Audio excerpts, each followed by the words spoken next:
So, So we are going to be discussing Orthodox Judaism. I think, well, I'll just ask, what are your impressions of Orthodox Judaism? Well, how would you? I always kind of like to ask before we jump into text. Well, there's so many. There's so many Orthodox Jews. You know, I used to live in Teaneck, New Jersey, and there was just so many different kinds. I mean, there was strict Orthodox, and when the women would wear the wigs or the hats, and then there was modern Orthodox, where the women could wear a little hat and they could wear slacks, and so I feel like Orthodox is too big a term for so many interpretations. You don't think Reform has the same challenge? It might, but actually, and we'll see in the article, there is no organized Orthodox Judaism. Yeah. There's an organized conservative. I'm talking about this country now, but really even worldwide. There's Orthodox conservative Judaism and there is Orthodox Reform Judaism. What individual Jews do is varied, but you're absolutely right, Helena. Organizationally, they had their own temples and their own rabbi, and except they don't call them temples. No, they definitely schools or synagogues, and then they had their own rules. It was different. And I went to a couple seders, and it was very different how they did it. So I just felt like Orthodox just was, I don't know, maybe too big a term for what they were doing.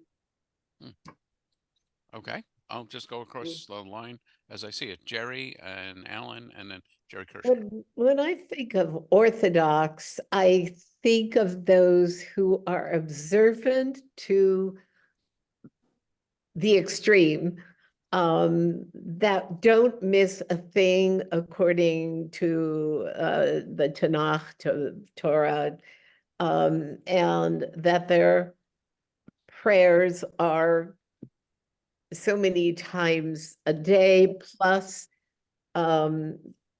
saying prayers before any morsel is eaten or a drink is to be had, that it's a constant thanking God for whatever comes their way. Okay, thank you. Alan? I was, after I made fun of us Reform to I forgot her name, made the comment about Alina. Hi. The one distinction that is that I think an Orthodox person is following some practices that are either typically influenced by their rabbi or their local community, whereas Reform is teaching us in this phase, not forever, that we are taught to learn and make meaningful decisions about what's relevant to our practice. So we don't necessarily keep kosher, but I'd be surprised if any Orthodox rabbi would, be supportive of not keeping kosher. Yes, I agree with that. Jerry? My parents were raised Orthodox, so I've always been kind of close to it and went to Orthodox shuls when I was a kid a little bit, and then grew up Reformed. So two quick observations. One, Orthodoxy is more of a holistic approach to Judaism than Reform is, because it encompasses more aspects of your life, right? That's the first observation. The second observation is that so I'm going to go with this. What amazes me is that the separations now from these different orthodoxies actually have been quite some time. Reform Judaism now, there's many people like myself and others here who've only known Reform, right? That's the world that we live in, and we know so little about other denominations. We don't. Let me say even further that we've experienced so little of other denominations. One of the things that I think is a sad thing is that the different denominations of Judaism don't get together and do Jewish things together. They just don't. And I was actually part of a group here in North Jersey that wanted to correct some of that by having some mingling And as you expect, they didn't want to do it. So but I have friends who are modern Orthodox and other things and everything, and we completely normal lives and do everything like that you and I do. They very well educated about Judaism, by the way. They study a lot more Talmud than we do. And what's nice is that I see, this temple and others studying Talmud now, which is great. I grew up in Reformed. I don't even think they had a copy in the building.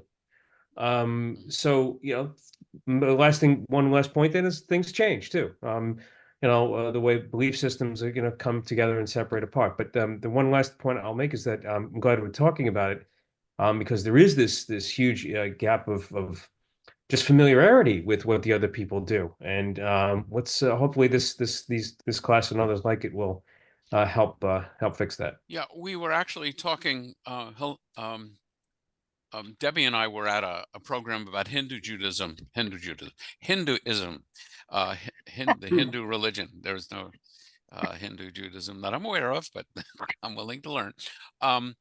And we don't often deeply communicate. One of the interesting things is, as you probably know, Chabad is, and we're going to talk about the different branches of Orthodoxy, is very big on Hanukkah. And the communities often get together for a joint Hanukkah celebration, because the Orthodox observance of Hanukkah, I would say, is virtually identical to conservative and Reform. The prayers are exactly the same. There's no services involved, so you don't have to get involved with the long, I'll get into it if you're interested, but there are no problems. Whereas if you're, for example, going to get together to observe Purim, the traditions about reading the Megillah and so on interfere. And typically what happens is, if you're going to involve Orthodoxy in a joint observance of a holiday, since Orthodox are, and to some degree even conservative, can be relatively inflexible about not leaving things out, you've got to go with the most observant group. So it discourages, and it's exactly your point. But Hanukkah is easy. Joanne. So I have several Orthodox in my family, and with some of them are moderate, some of them are much more strict. And I feel disappointed sometimes, because not necessarily in my family, but I've seen other instances where if I tell them I'm Reform, it's like they look down on us and really don't think that we're Jewish. Yeah, so I hear that phrase often. Any knowledgeable Orthodox Jew will only ask one question about whether or not you're Jewish, and that is, was your mother Jewish? What they would say is they don't think we're practicing Judaism authentically, but they would not doubt, for most of us, whether we are Jewish. They might ask if your mother's mother is Jewish, on the theory that you might not. Well, yeah, know but yeah, that I mean, yeah, makes your mother. They might ask you to prove it, but if your mother's Jewish, that's the end of the discussion. Yeah. Okay, so let us take a look at the text. This is from my Jewish Learning, and I prepared, actually, first time I ever prepared a chart about the different elements of Orthodoxy, and we'll take a quick look at that once we finish reading. So would someone like to read Orthodox Judaism? I'll read if no one wants to read. You. Orthodox Judaism is the most religiously stringent of the three main streams of American Judaism. Its adherents believe the Torah was given to the Jewish people in a mass revelation at Mount Sinai, and that the rabbinical tradition known as the Oral Law is a faithful elucidation of divine rules for Jewish living that are obligatory upon all Jews today. So the key is Torah is given from God, both the written Torah and the oral Torah. It is most prominently distinguished from more liberal approaches to Jewish practice by its adherence to gender-segregated prayer and its rejection of traveling on Shabbat. Orthodox Judaism is more resistant than its liberal counterparts to the idea that biblical mandates can change in response to changing social circumstances. Its adherents tend to live in concentrated geographic areas. Nearly 4 out of 5 American Orthodox Jews live in the eastern United States. Northeastern, actually.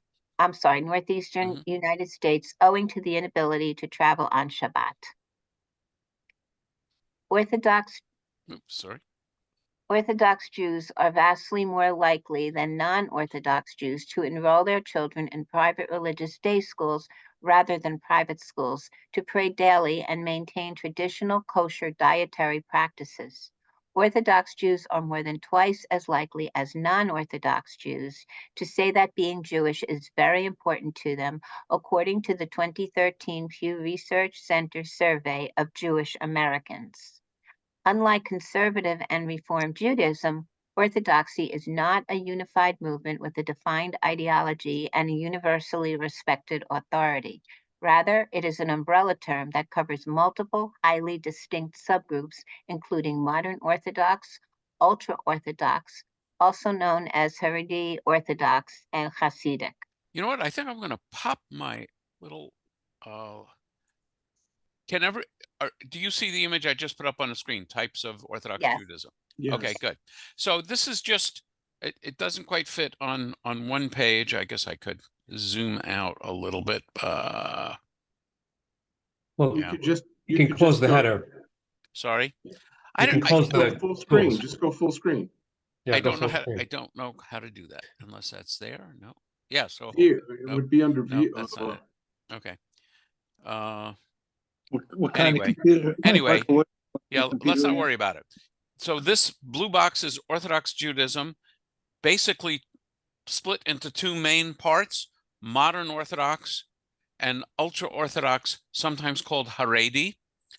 And modern Orthodox, and we'll see the description in the article, typically will dress in, in normal Western attire.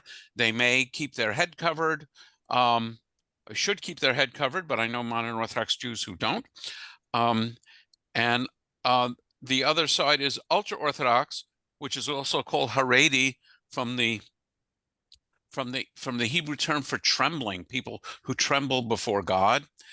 And broadly speaking, the Haredim are split into two groups, the Hasidic and the Mitnagdim. The Hasidic movement starts around in the early 1700s. And I actually have a separate article on that, and maybe we'll get a chance to read it. And the Mitnagdim, the word Mitnagdim means those who are opposed.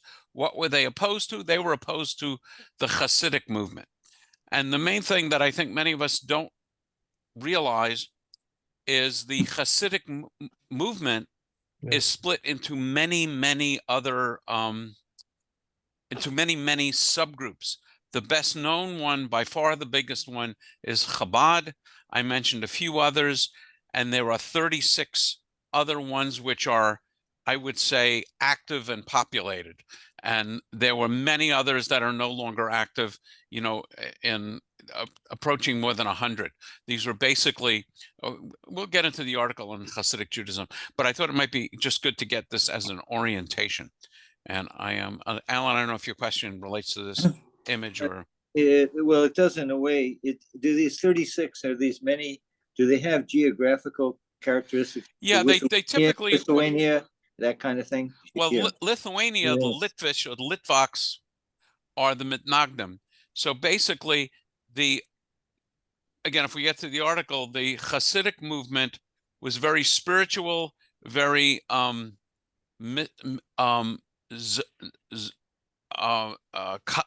Kabbalah intoxicated, and the Rebbe, the Baal Shem Tov, would just go into the woods and pray and be alone, and they developed the niguns, wordless chants and dancing and so on. And the Mitnagdim rejected that in favor of a much more highly intellectualized approach. Right. And of course, Chabad quickly became very intellectualized itself. Rabbi? Yes, Erwin. First of all, the third one, Satmar, it's spelled wrong, and that is the Hungarian Hasidic movement. Okay, I'm not sure how you would spell it in either English or Yiddish or SZATMAR. Okay.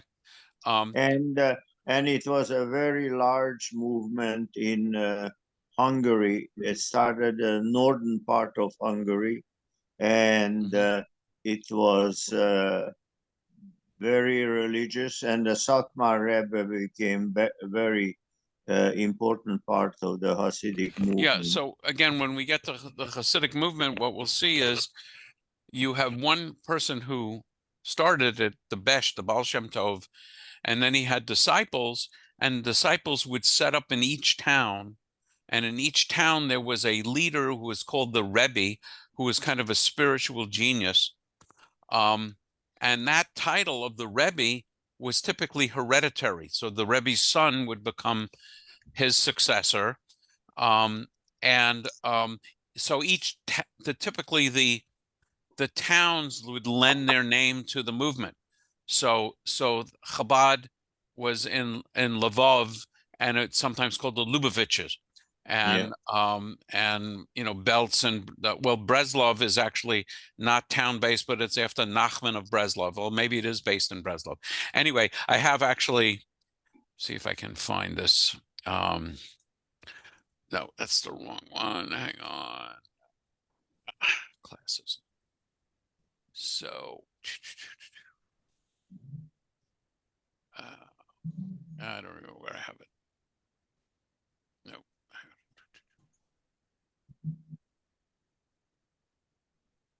Okay, I thought I had a. If you know, if you go on Zoom, on Google, you can find dozens of different groups. Anyway, I want to get back to the article if I can figure out how to do this. There we are. Okay, so we're talking about Orthodox demographics. Approximately 10% of American Jews identify as Orthodox, according to Pew, fewer than Reform and Conservative. However, they tend on average to be younger and have larger families, which has led some to conclude that they will represent a growing share of the American Jewish community in the years to come.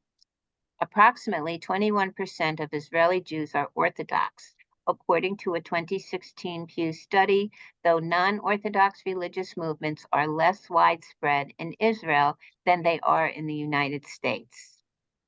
Interesting. Okay. Though it is by far the smallest grouping within American Judaism, Orthodoxy is demographically strong.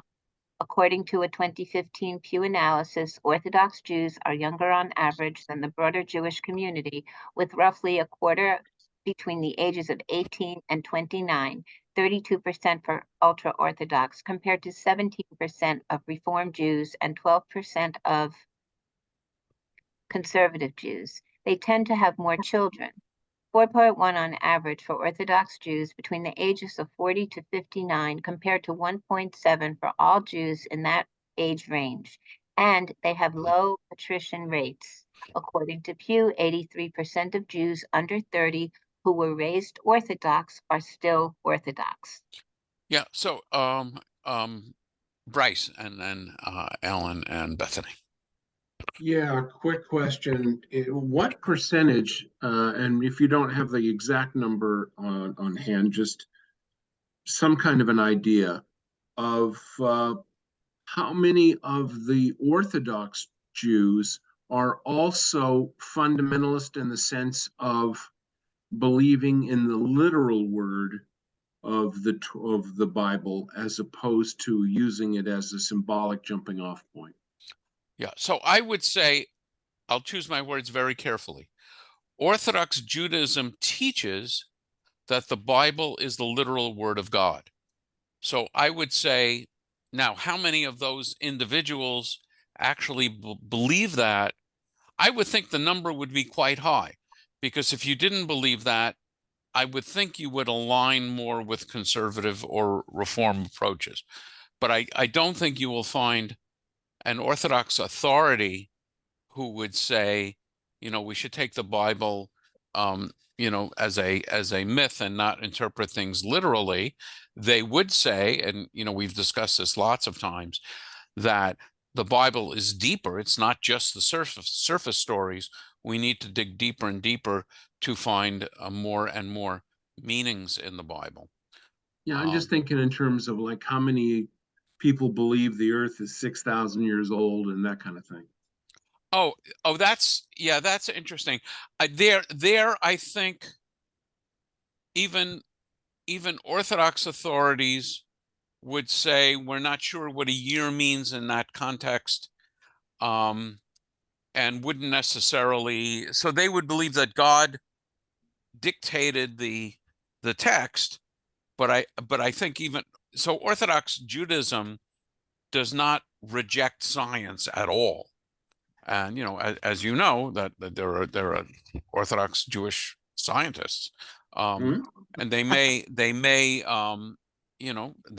question whether the year should be taken literally, just as any word in the Torah. What's the real meaning? But I don't think they would, as I would, question whether or not these are God's actual words. And I don't have a sense of percentages. So, Alan. So a comment about what Bryce said and also Joanne. So one of the attention or lack of attrition or its retention influences people's custom behaviors. So if you're Orthodox and you look over the fence and there's things that don't appeal about your Orthodoxy, you're likely to stay Orthodox and maybe not do everything. So the statistics need to be dug more deeper to grab that summary from the survey, which the survey is totally fair, in my opinion, but it's just not covering that level of what people do for custom versus what they are taught about what's the right way to be Jewish. To Joanne's point about Israelis, there is this semantics problem about what it means to be religious and to be secular. And we use those terms differently in North America. And so my cousins in Israel, for example, don't like the term reform, but what they really do, that I would call them, is reform. But they are reacting to the rabbinate and Orthodoxy, so they're denying institutional religion or Judaism somewhat. But that leads to how you look at the statistics. When so would they characterize themselves as secular or? Yeah, that's right. Yeah. And they wouldn't go to a shul. So the couple times I've tried to get them to go to a Reform synagogue, they won't do that because they don't believe that. It's not that they say I'm wrong, because they actually admire organized Judaism that is not the rabbinate, but personally they don't find any of that of any interest. Yeah. So it is important to keep in mind that Judaism as practiced in Israel is vastly different in structure, certainly, than it is here. And when they say roughly 20% are Orthodox, the number of Reform and conservative, sometimes called Masorti, traditional synagogues that are not Orthodox is very small, and for lots of reasons. We don't necessarily have to get into it. The degree of observance is very varied, particularly, I would say, in the Sephardi world, where there aren't Reform and conservative Sephardic synagogues. So in theory, the services are Orthodox, but the practice is very far from Orthodox. Bethany, you're muted. I had two questions. I was going to ask about the science situation, but that was answered. I'm wondering about sparing children. What are the reasons behind having a higher birth rate of kids? Is it the kind of pushback against contraception, or more of like be fruitful and multiply? Yeah, so it is a mitzvah, which is to say a commandment, to have children. And of course, the rabbis are very into measuring. What does that mean? How do I know if I fulfilled the mitzvah? And broadly speaking, the mitzvah is to have at least 2 children, one male and one female, although there's some disagreement among the rabbis. But actually, the practice of separation during a woman's period winds up encouraging high birth rates, because what happens is during the 7 days of flow and 7 clean days, men and women literally don't touch each other, sleep in separate beds, and so a fair amount of sexual tension will build up during that period. Once she's been had been clear of any flow for 7 days. She goes to the mikveh, and people that are in that system, have described it to me as like having a honeymoon once a month. And lo and behold, according to biology, that is her most fertile moment. So that encourages lots of babies. Contraception, and I ought to do a session on that. Contraception is okay as long as there's a purpose to it. If there's a medical reason not for a woman not to get pregnant, I don't know if birth control for its own sake is permitted. And again, there's lots of different Orthodox groups, and there's not one Orthodox answer. And certainly abortion for the purpose of population control or for family planning is not okay. For medical reasons, it's actually mandatory. Joanne. So I just wanted to say that I've been exposed to people who were raised in a very religious home, and when they became older and went out on their own, they went the complete opposite direction, including roasting pig. Yeah, and I've seen that too. And then there are many Orthodox Jews, when they get older, they are happy and delighted in their Orthodoxy. Right. And then I also know Reform Jews who are raised being very non-observant, and as they've gotten older, they've become more observant. Erwin. My observation of Orthodoxy is that they believe and they follow more the commandment between man and God and man and man, and also the mitzvot. Yeah, so the word mitzvot means commandment. Yeah, but I mean the 613. Yeah, so of the 613 that have been identified in the Torah, only about half apply today, because many relate to animal sacrifice and many relate only in the land of Israel. But the rabbis add thousands more commandments. And so what I would say is, broadly speaking, and Orthodox Judaism teaches the commandments are binding on all Jews, and they don't change with the times. When the situation changes, we may have to answer questions and adopt different practices, but a Jewish practice once made doesn't change, broadly speaking. The conservative movement would teach all the commandments, both ritual and ethical, are binding on all Jews, but they change with the times. And my definition of Reform Judaism, as you've heard me say lots of times, is that the commandments on how we deal with other people, I would say animals and the environment, are binding on all Jews. The commandments between people and God are to be evaluated by each of us to determine whether we hear God speaking in those commandments. We talked a little bit about that actually last year when we read, there was an article kind of discussing the different movements. Okay, Joanne, you want to continue with Orthodox history? Sure. The term Orthodox came to be applied to a more traditionalist attitude towards Jewish practice only in the 19th century, when more liberal approaches to Judaism emerged.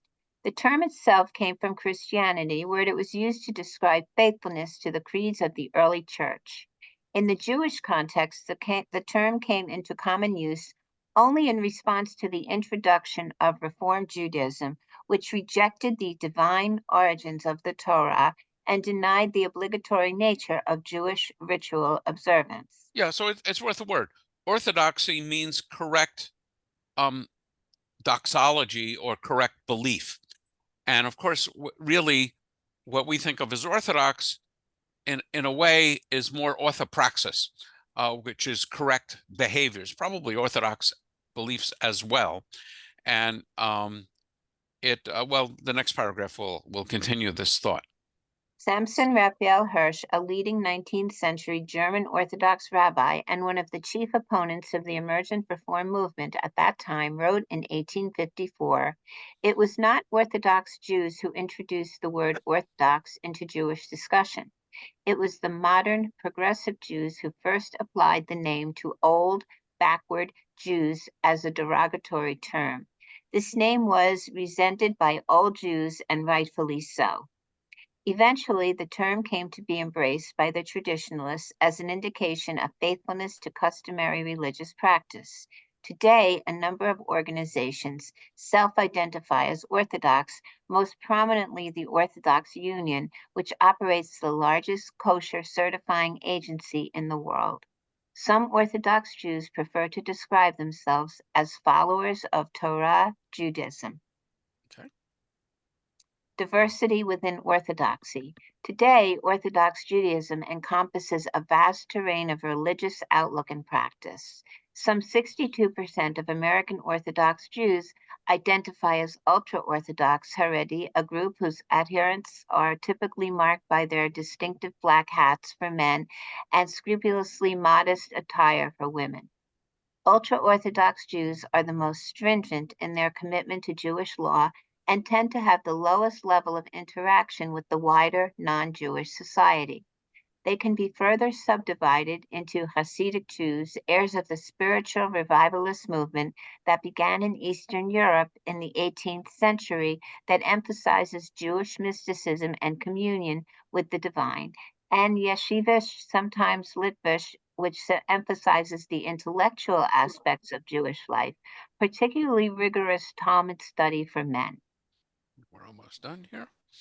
Roughly 1/3 of Orthodox Jews in the United States identify as modern Orthodox, sometimes known as centrist Orthodoxy, which attempts to harmonize traditional observance of Jewish law with modern life and endorses secular academic studies. Open Orthodoxy, a small offshoot of modern Orthodoxy, emerged in the 1990s in response to what was perceived as a growing stringency among modern Orthodox Jews and a blurring of the lines separating it from ultra-Orthodoxy. Liberal Orthodox Jews have in recent years begun to push for expanded leadership roles for women, including the ordination of women as clergy.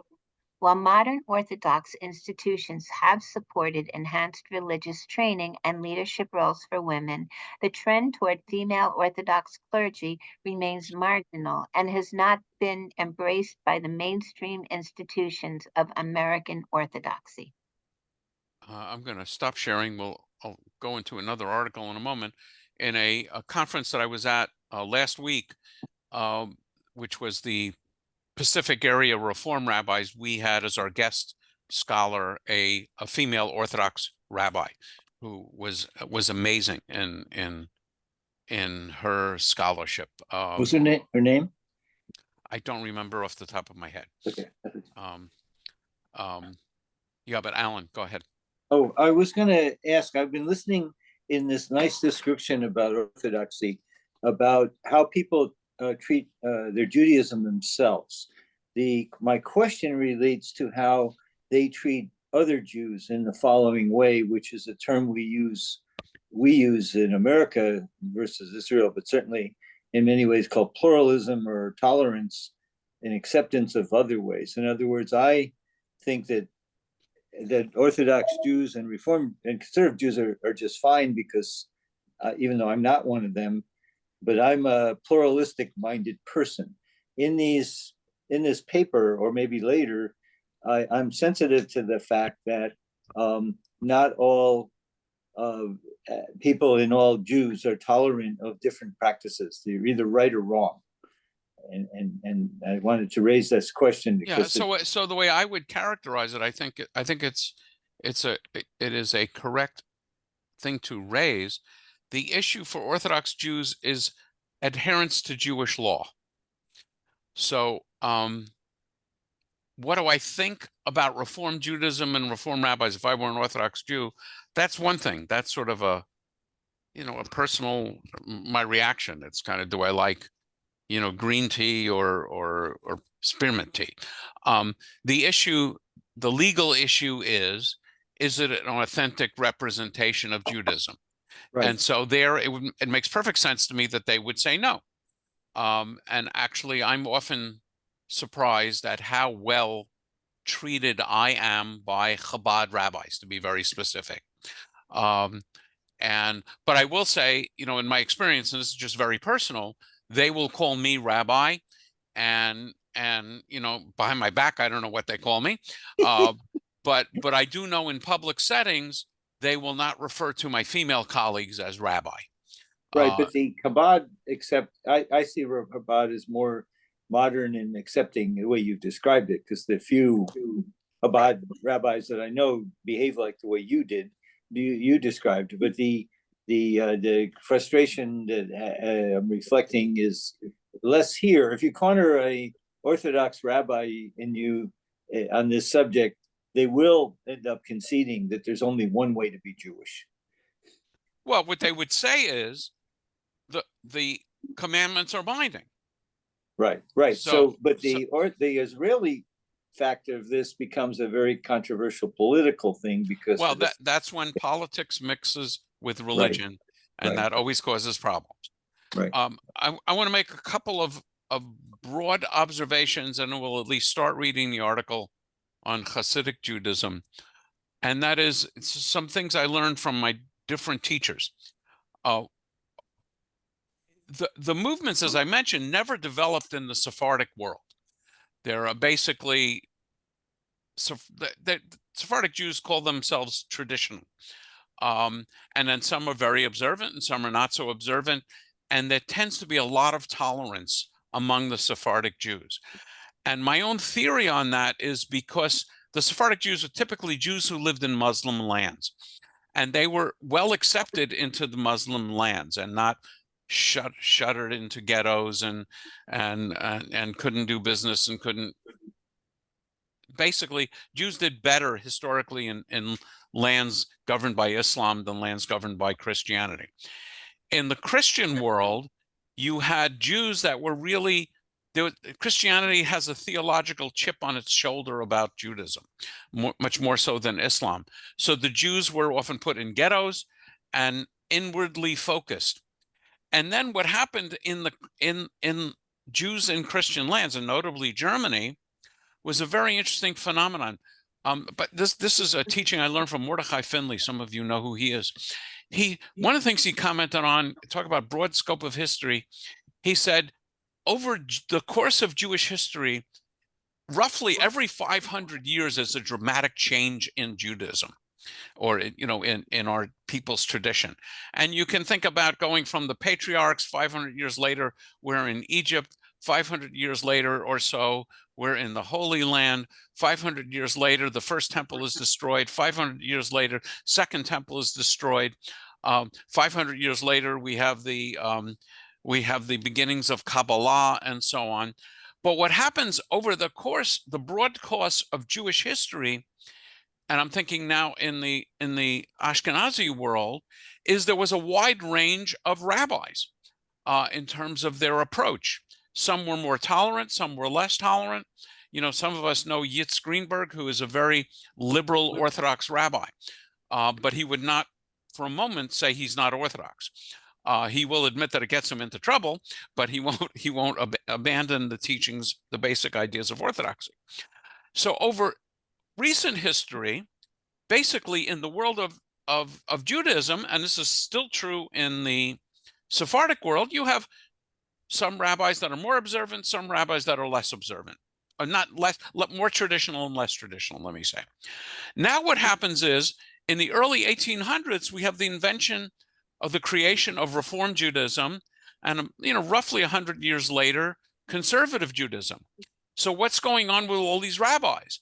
If you have rabbis that are in the Orthodox world and they tend to be less rigorous, the Hebrew term is machmir, they are likely, rather than fight a battle inside Orthodoxy, to go into conservative Judaism or even Reform Judaism. So then what's left in the Orthodox world becomes more and more inwardly focused and more machmir, because the liberal factions have an outlet now, and they leave the world of Orthodoxy. I'm gonna save the second teaching for a moment. For now, I want to take a quick look at Hasidic Judaism. Bryce, yeah. Just real quickly, it's an interesting analogy with the idea that rabbis that are more liberal in their outlook and approach to Judaism you know, going out and leaving the body of orthodoxy, becoming more and more conservative. It's like water cooling itself by the hot molecules leaving the body of water cooler by the hot molecules leaving. It's a very interesting thought process. Yep. I agree both. Yeah. Can I just add one comment to that, yeah, though? Go ahead. Yeah.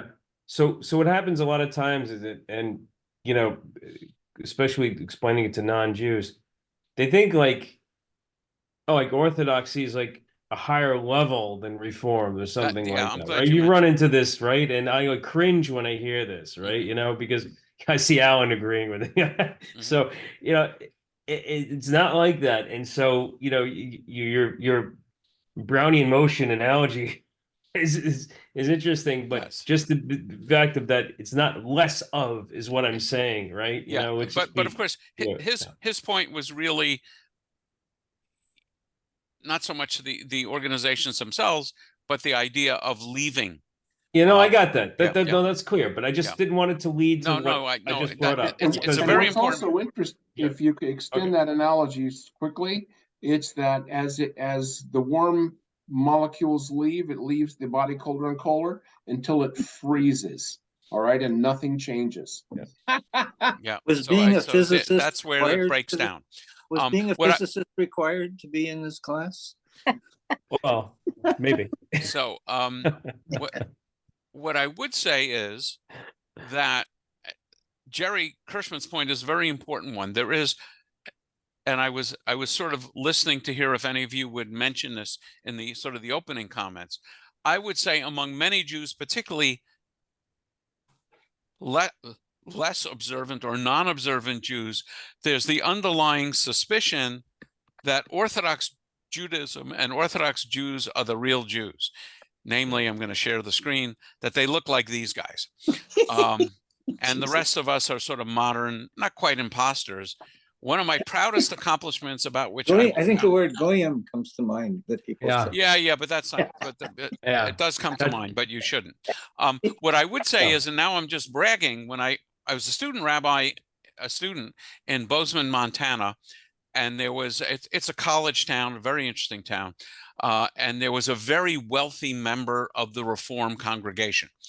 And his grandparents, his grandmother, whom he adored, grew up in shtetls and you know, in this type of community, in a Hasidic world.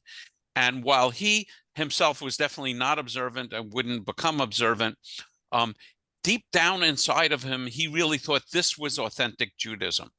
And in my 2 years as a student in Bozeman, Montana, I did manage to convince him that Reform Judaism was serious Judaism, and the reward that the congregation reaped is that he just bought them a building, and they are still in that building. And that was the shortest building drive. Some of us have had associations with building drives. This building drive lasted about a minute and a half. He sat down with his checkbook and wrote a check. Okay, we have a few minutes, so I think we can start reading this. So this is also my Jewish Learning, Hasidic Movement, A History. Would someone else like to read? I'll do it. Thank you. Hasidic Judaism is an Orthodox spiritual revivalist movement that emerged in Eastern Europe in the 18th century. Followers of a Hasidic Judaism known as Hasidim, or pious ones, drew heavily on the Jewish mystical tradition in seeking a direct experience of God through ecstatic prayer and other rituals conducted under the spiritual direction of a Rebbe, a charismatic leader, sometimes also known as a tzaddik, or righteous man. At the movement's height in the 19th century, it is estimated that roughly half of Eastern European Jews were Hasidic. The movement was decimated by the Holocaust, but dozens of Hasidic sects or courts exist today, centered mainly in Israel and the New York metropolitan area. Hasidic Judaism's beginnings. Hasidic Judaism first arose in Ukraine amid a wider resurgence of interest in Jewish mysticism and as an alternative to those who hewed to a more formal and scholarly approach to Jewish practice, and would later become known as mitnagdim, literally opponents. Born circa 1700, the founder of Hasidim was Rabbi Israel ben Eleazar, better known as the Baal Shem Tov, literally master of the good name. And I think it's important to interject. The good name they're talking about here is God's name. So he had a close relationship with God. And sometimes referred to by the Hebrew acronym, the Besht. Little of the Baal Shem Tov's biography has been firmly established by historians, but stories of his charismatic leadership and skills as a miracle worker became entrenched in Hasidic lore. Unlike the prominent rabbis of his day, who were renowned for their Talmudic scholarship, the Baal Shem Tov worked as a school teacher and a laborer and was known to spend long stretches of time meditating and wandering in the woods. The Baal Shem Tov traveled widely and developed a devoted following. Rather than lecturing on Jewish law, he urged his disciples to develop a personal relationship with God. Among his teachings was the importance of dvekut, literally adhesion, a term referring to a mystical state of connection with God that could be achieved by unifying the spiritual and material realms. Following his death in 1760, his teachings were further developed and disseminated by his disciples, chief among them Dovber of Mezrich, also known as the Maggid of Mezrich. A Maggid is a storyteller. Okay. Dovber attracted numerous disciples of his own, several of whom founded their own Hasidic dynasties. Among these were Schnauer Zalman of Liadi, the founder of the Chabad sect, and Rabbi Aharon of Karlin, founder of the Karlin-Stolen dynasty. Another of the Baal Shem Tov's followers, Rabbi Jacob Yosef of Polon, authored the first Hasidic text, Toldos Yaakov Yosef, a major source of the Baal Shem Tov's teachings. Hasidic practices were distinct from mainstream Judaism in a number of ways. Hasidim brought Jewish mysticism to the masses, something that had traditionally been kept somewhat secret and restricted to a pious and learned few. It de-emphasized Jewish study in favor of Jewish practice, particularly prayer, and embraced a culture of folk tales that often had elements of magic and miracles. Hasidic Jews also rejected the traditional Ashkenazi prayer standards and embraced a version that drew from both Ashkenazi and Sephardic sources. Opposition to Hasidic Judaism.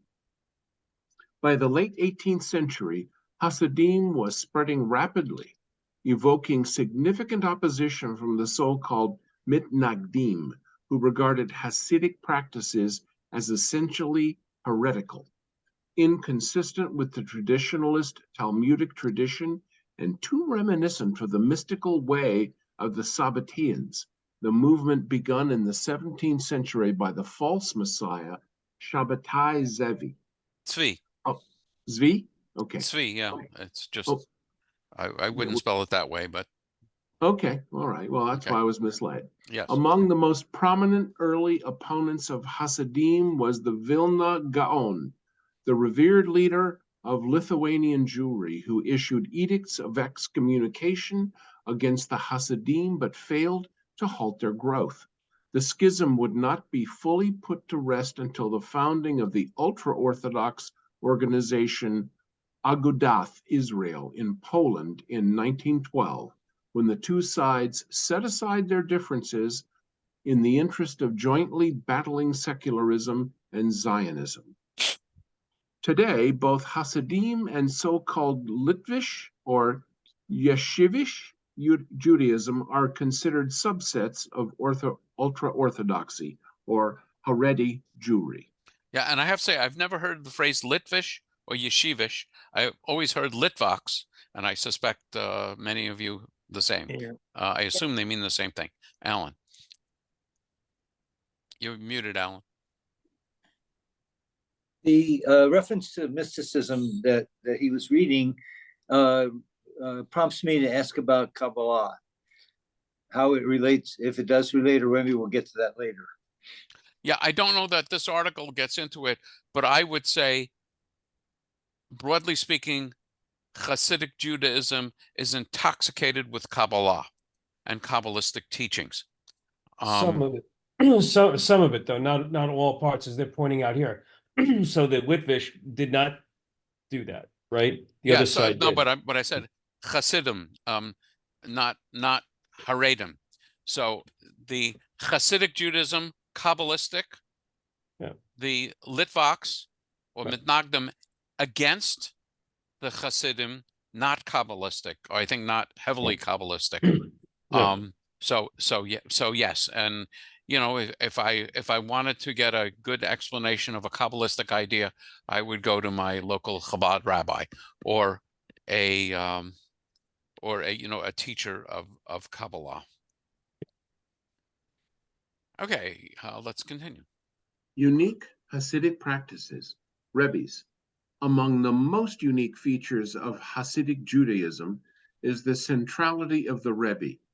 Every Hasidic sect has one, and their succession over time is typically dynastic.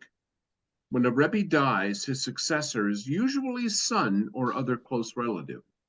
The best-known Hasidic Rebbe in modern times, Rabbi Menachem Mendel Schneerson of Chabad, was the son-in-law of the previous Chabad Rebbe Schneerson, who died childless in 1994, has not been succeeded. Occasionally, succession can be contested and even split a sect, as happened in 2006 following the death of the Satmar Rebbe Moshe Teitelbaum. In Hasidic communities, the Rebbe functions not merely as a communal leader and spiritual authority, but often holds an almost mythical status among his followers. Rebbes are commonly petitioned for help in situations of ill health or financial distress. Their advice is sought on various personal matters, and they are often seen as something akin to a conduit to God. I will mention, I have no idea if this is true, but I have a branch of my family, the Lotkers in Israel, and my father was not religious at all. His father was anti-religious, but apparently going back more than 3 generations, I am descendant of a line of rabbis. And my cousin, Israeli Netta Lotker, said she's done research and she has found that, but for a few twists of fate, one of my founders could have been one of the original Chabad rabbis. So go figure. Okay, I just wanted to say the very first line, one of the things that always bugs me, most unique. Unique is a superlative. I mean, you can't be partially unique, a little unique, somewhat unique. Write your congressman. Thank you. Clothing. Another notable distinction among Hasidic Jews is their mode of dress. Though black outerwear and white shirts are standard for men and long-sleeved and high-neck clothing are typical for women, several groups have subtly distinct clothing for men, identifying them as members of a particular Hasidic sect. Chabad men, for example, wear a black fedora-style hat. In other groups, the men wear a more elaborate fur-trimmed hat called a shtreimel or a spodik. Some non-Hasidic ultra-Orthodox Jews also wear black hats. Hasidic men typically wear a black overcoat known as a bakish or kapota, and in some groups, men wear distinctive white stockings. Most Hasidic groups still use Yiddish as their primary language. If you visit the Western Wall on Shabbat, you will see lots and lots of Hasids praying. And I remember I think it was one of my professors at HUC said, we need to develop a chart, like when you go snorkeling, you can identify different fish, and the different dress, you can actually identify the different groups of Hasidic Judaism. So for entrepreneurs out there, if you're looking to make a shekel, that may be a possibility. Okay, we have a few Impact of the minutes left. Holocaust. Before World War II, hundreds of Hasidic sects flourished in Eastern Europe, typically in small towns and villages whose names were eventually adopted as the name of the sects themselves: Bobov, Satmar, Ger, and many others. The Holocaust hit Hasidic communities particularly hard. Their clothing and other distinctive practices made it difficult for them to hide from the Nazis, and many were reluctant to flee to the United States and pre-state Israel. Those that survived the Holocaust reestablished themselves outside of Eastern Europe, primarily in the New York area and in Israel, and many achieved something of a renaissance. Chabad in particular grew dramatically after World War II as it established its headquarters in Crown Heights, Brooklyn, and dispatched emissaries across the world to reach out to unaffiliated and secular Jews. High birth rates in Hasidic communities, driven both by religious considerations and a desire to repopulate the community following the Holocaust, also contributed to their expansion. There are an estimated 400,000 Hasidic Jews in the world today. And in the New York area, they represent 16% of the total Jewish population, according to a 2011 study. And okay. Hey, so we got through it. We got through it. Good. I actually started writing about what we're going to discuss next time. Let me see if I can. Oh, hold on. I can find it. I can't remember. I think it's angels. I think we're going to discuss. It's either angels or angles, one or the other, right? Yeah. So I don't know. no, You're gonna be talking about me? that's it, Erwin. Yeah. Angles. Next week we'll talk about the subject and role of angels in Judaism. So that should be fun. And then I can't remember what I have. I have something else coming up after that. So anyway, I'm delighted to be back. And I just have to tell you that the angels are in Anaheim. the angels are in Anaheim. No, they Sorry. moved. Didn't they move? Didn't they move? No. I think, aren't Oh. they the Los Angeles Angels of Anaheim? Well, they Yes. change it They all the changed time. The They They're same changed in their name. name to the Anaheim. Los Angeles Angels of Anaheim. Yeah. Yeah. No, they're- they keep changing it, but yeah. Yeah. So I can't keep track of that. But yeah, so the glib answer is people will ask me, non-Jews, do Jews believe in angels? And my glib answer is yes, we invented them. Alan. The reference in the text, which I was waiting for, was the one about repopulation and birth rate related to, it didn't say it exactly, but to replace 6 million of us that were lost. Mhm. Is there one sect, I may have this wrong, but is some movies I've gone to, that's where this comes up. Is Satmar, are they one that has a focus on high birth rate for purposes of replacing the loss of Jews in the Holocaust? So definitely Chabad has an emphasis on that.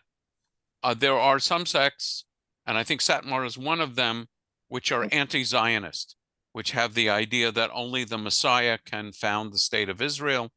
So every year on Israeli Independence Day, they burn the Israeli flag, and they actually have participated in anti-Zionist rallies in Iran with the go figure. And again, the idea is that the traditional teaching is the word Messiah, Mashiach, means one who is anointed. What does it mean to be anointed? That's how you are made king. So the kingdom of Israel, the state of Israel, can only be ushered in by a king who will be anointed, and that person will be Mashiach. And so in setting up the state of Israel in 47 and 48, Ben Gurion basically got the support of the Orthodox parties by granting them a lot of power in the land of Israel. And then a very influential rabbi, Rav Kook, who was the chief rabbi of Palestine and then became the chief rabbi of Israel, basically came up with a theology that the creation of the state of Israel was the birth pangs of the coming of the Messiah, and that by creating the state of Israel, we were, in a sense, forcing God's hand to bring about messianic times. I mean, as I think about it, it strikes me as similar to the, as many of you probably have heard it's actually a midrash that Moses, is trying to part the sea, and the sea doesn't part until Nachshon ben Aminadav jumps into the water. So in effect, Nachshon forces God's hand. He basically says, either part the sea or I'm going to drown. So there is this idea which we see, I would say, in the Orthodox world and Haredi world, time and again, of trying to force God's hand. So every now and again, you'll get a group of Haredi Jews that will go up on the Temple Mount and try and lay the cornerstone of the third temple, and that usually causes a riot, and not a third temple. Erwin. When I was, I think in 1970 was my first trip to Israel, and I noticed many signs in Maya Sherim that it was against Israel on the walls of the buildings and everything else. And I never understood that. I really couldn't figure out even today what Orthodox group they belong to, because I have friends who were very religious Orthodox, and their rabbis in different part of Maya Sherim has a complete controls of the family, what newspaper they read, what they do, and everything else. It is a very strict community, and some group in Maya Sherim doesn't mix with the other groups. So, yes. So yeah, there are different Hasidic groups, and they don't necessarily get along with one another. No. And there are some groups which are anti-Zionist. And if you there's a wonderful show, I think it's on Netflix, I'm not sure. I think it's called Unorthodox. And it's about a young woman living in Brooklyn, I believe, who escapes the world of Hasidic Judaism. And while it's never mentioned, scholars that I've, respect have identified it as Satmar Hasidism. And they're very subtle. First of all, they don't talk about Israel. And when a couple of these Satmar Hasids are checking into, I think, a German hotel, the clerk says, "Oh, you must be Israeli," and they react very negatively to that. So so the reason is theological, that they believe only the Messiah should be allowed to usher in a state, and even though they're willing to accept the state support for the yeshivas and everything else, they reject the idea, the legitimacy of the state of Israel. I will say Chabad is not in that group. Chabad is very much a supporter of Israel. And I don't know about the other Hasidic groups. Let me see. Yeah, so I can, just to give you a flavor for this is kind of fun, just to, let's see, I'm going to do share screen, and here. So this is the Wikipedia's page on the list of Hasidic dynasties and groups. So here are the major ones with a larger following. Oops. And then with a smaller following, there's a lot. Chernobyl? Chernobyl, yeah, Chernobyl was a Jewish town, absolutely. My God. The meetings I are a real had blast. no idea there were that many. And then here are the other dynasties. Oh, So yes, so there Yes. are a lot. Now many of these are completely gone. But most of us, when we think of Hasidic, let me put it this way, many people, when they think of Hasidic, are thinking only of Chabad. And so now these are non-dynastic. and the Bretzlovers are very, they're a lot of fun, and they're in Israel, and they're singing and dancing, and they really are fun. I'm not aware of the other, well, Wien from Vienna. So there's a lot, and again, my goal in classes like this is just to give you some sense of what's going on. Alan, how widespread is something I've heard on and off about Rabbi Schneerson is being identified as the Messiah? Yeah, it was very big a while ago, and now I don't think it's the official Chabad line. And I'm always very sensitive to see whenever his name is mentioned, when you mention someone who has passed on and just writing, you will, in Hebrew, have a Zion quotation mark Lamed, which means Zichrono Levracha, may his memory be a blessing. And if you study Chabad documents very carefully, it's not always there. And I have a picture, but I wouldn't be able to find it easily. Maybe I could find it, not so difficult, of posters in Israel, which I've seen as lately as a few years ago, with a picture of the late Rebbe with the line, "Long live King Messiah." So there are definitely elements in Chabad which believe that the Rebbe is the Messiah and will come back to life, which, as far as I know, is inconsistent with most of Judaism. And there was a book written about that idea, pointing out that in many worlds of the Orthodox, the ritual commandments become more important than the organized theology. So the language I remember saying is, as long as you tie your tzitzit correctly, you can believe that the Messiah, that the Rebbe was the Messiah and he's coming back from the dead. The idea that the Messiah died and is coming back from the dead to reign sounds more Christian than Jewish. But apparently there is no organized movement within Judaism these days to excommunicate Chabad for having heretical ideas. But we saw, in history that the Vilna Gaon tried to excommunicate all of Hasidic Judaism. Jerry Wissett.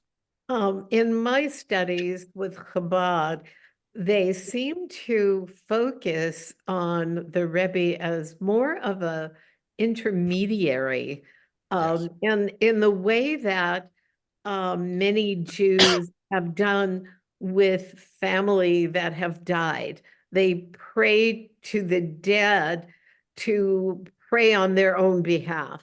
Right. As an intercessor. Right. Yes. And that's also very Kabbalistic.